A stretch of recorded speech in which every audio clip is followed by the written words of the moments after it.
guys, so as promised, I am taking you guys with me to my first dental appointment with Dr. Sarkisian. Personally, I have 4 root canals, guys. So we're gonna go in and do some 3D imaging, I think, and see what my options are. If you have any root canals, if you've ever thought of getting a root canal, if you have mercury fillings, it's super informative, so come with me to my appointment. Just walked in. What are we doing today? Oh, welcome to our office. Thank you. Nice to It's see beautiful. You again. Patients feel at home here. And the music Nothing is calming. too dental. We don't like too Yeah. much, dental stuff. Yeah, it dental feels pictures. homey. You guys, I just had a 3D scan. We're gonna look at that in a minute. And now he's gonna do an examination and check out my teeth, see what's going on in my mouth, guys. Here we are. Look at that beautiful smile. He said I have good hygiene, so get to the root cause. The root of Okay, guys, so I was just talking to Dr. Sarkisian about, I actually have 3 root canals. I thought I had 4. But there is metal in there. How would you explain it? What were you just saying? So we discovered 2 crowns that are called PFMs, which stands for porcelain fused to metal. So in the old days, they used metal as a infrastructure for a crown so that it wouldn't break, and then they would blend porcelain on top. So this metal would be any alloy that would range from the cheaper base metals all the way to gold. So they're all okay, except there are reports that palladium in some of these alloys, that's not really good for you, but they're still metal. So today we have porcelains that are very biocompatible, and you don't really need the stability that the metals impart, and we can do almost everything with porcelain. On these scans, can you see if there was like an infection? Well, infection appears as a dark spot. Oh, okay. So the dark means that the bone has disappeared. So this is where we have infection. So this is the other side. It's your right side. Okay? Uh-huh. So now look at this crescent shaped area. Yes. So this is an area where toxicity from the root canal that hasn't been filled properly has leaked into the bone.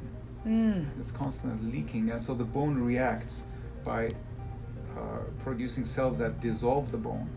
So it kind of opens up the space, and in a sense it wants to push out the tooth. Wow. Because it has to somehow deal with that toxicity. So you have this bubble of infection. The infection is eventually going to catch up, and it's going to grow just like a bubble. And the best way to deal with this, in my opinion, is to extract the tooth. Just because we're confident that we can really clean out that infection, there will be absolutely no infection left. The bone will heal itself, and then because we have a good track record with zirconia implants, which are metal-free implants, you will have a nice, healthy alternative. Wow. This is a new selfie. Yeah. That's crazy. Are you happy? We got a little bit of work to do.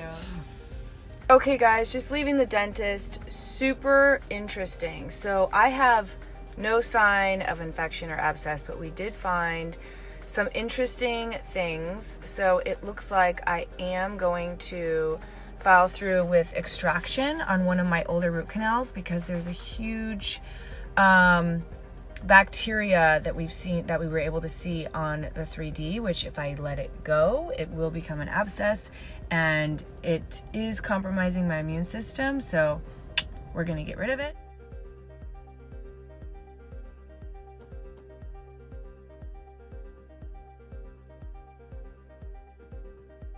I was gonna wait till after the summer, and then last week, right before our trip, it decided to abscess.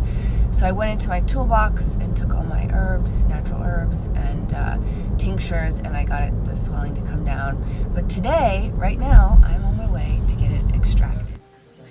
Do you see this black stuff underneath? Oh yeah. That's all infection. Black just means that there's a hole in the bone. You shouldn't have a hole in your bone. No. How long do I get this for? The whole time. Oh, really? Yeah. It's not on a high setting, so it's not gonna be like you're gonna be drugged. I was hoping we'd have a little fun time. Does it breathe through my nose? Yes. The more effect you want, the deeper you breathe through your nose. Oh my god. That's a good setting. Is the gas flowing already? Yeah. Yeah, you give us some feedback. You know, what if you start hallucinating, then that's too high.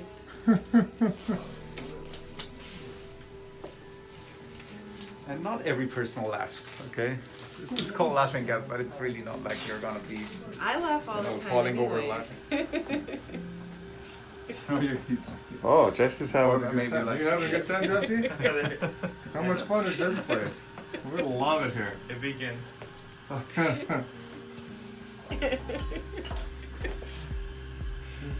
Yeah, just don't fall on us, okay? Right.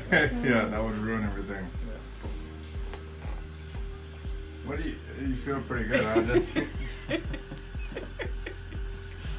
well, We haven't even cracked the joke yet. I'm No, trying laughing. not to laugh. Jesus. what are you enjoying right now? The fact that you have to be in here filming is funny to me.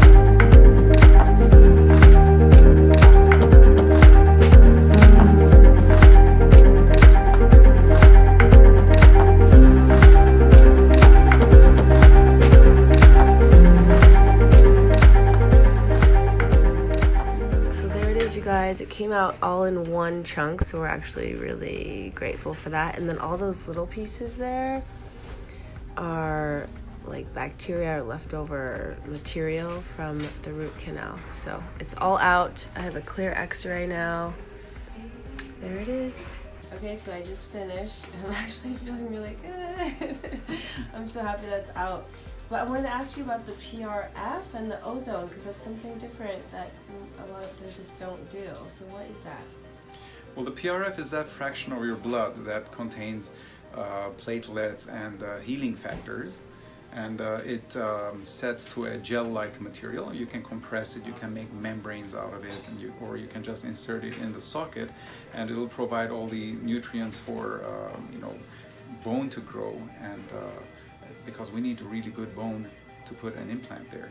And the ozone is mixed with your liquid that we're using to irrigate the socket.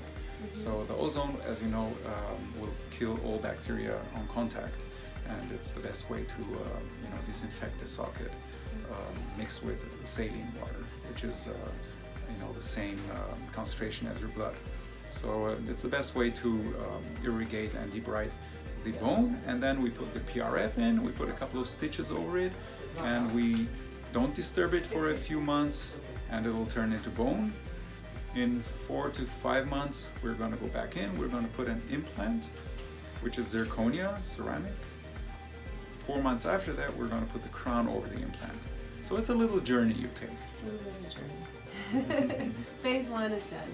Yeah. You did great. So proud of you. Oh, dude, hug that. Thanks, Doc. Like a big Viking hug. Yes! Yes! Thank you, guys. Thank you. Be safe. In there, I definitely feel the pain. The swelling is not so bad. My crystal always helps. But I wanted to share some of these that the doctor has me taking. So this, there's a lot of enzymes going on that he has me taking, which I love, helps break down inflammation. This has the most common things for infection: zinc and A and C, astragalus root. I'm also taking a separate vitamin C. I'm taking about 2,000 milligrams twice a day of vitamin C for the first 2 weeks. This is a homeopathic remedy for the lymphatic system. So probably starting tomorrow, I'll start doing a little bit of massage and kind of bring everything down my neck. So this helps with swollen lymph glands when your immune system is compromised. This is a great vitamin D with K, so K helps D3 assimilate into the body, so this is a really great D. And then this one is all enzymes, which helps with inflammation, and I'm taking a lot of this. I'm taking like 2 pills 3 times a day. So that's it, guys. And then of course I have all my other little tinctures. And as far as eating, I don't really feel like eating. I want to show you guys. I have an Invisalign on the bottom so that my teeth don't shift while the bone heals. So I just don't really feel like chewing today. So I've just been juicing. I did some garlic and orange and ginger juice, and then this morning I did blueberries, banana, and kale. What else did I do? And then I did another smoothie when we got home because I had to eat before I went, which is unusual for me because normally I do celery juice in the morning, which I didn't do today. And right now I'm going to see if I could go crack open that watermelon and gnaw on that a little bit. So Devin called me Square Jaw McGee this morning. I look like a chipmunk.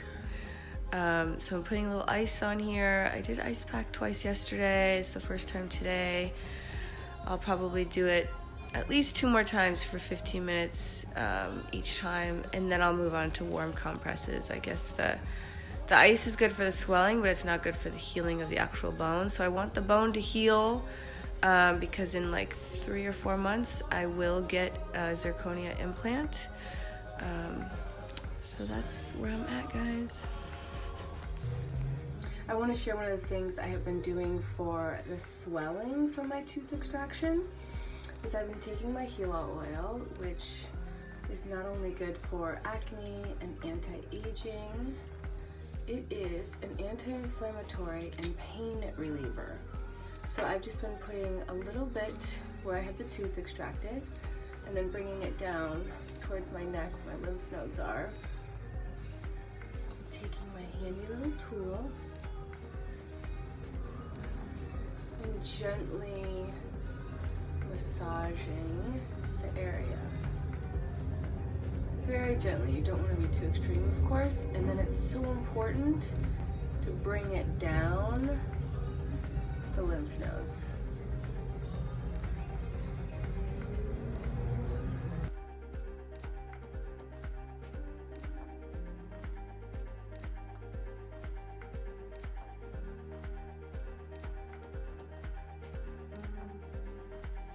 Back at Dr. Sarkisian's.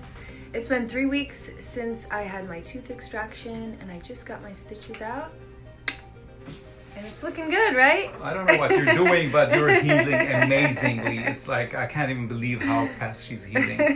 You must be doing something really right. All those little tinctures and vegetable juices. Yeah. Follow her healing instructions. They were like so informative and common sense, really. I think I'm gonna put them up in my website very soon. Okay.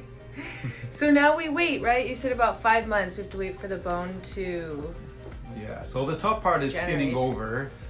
We just have to wait for the inside part to create new bone so we can make a little access and put a little implant around 5 months. Thank you so much. Proud of you.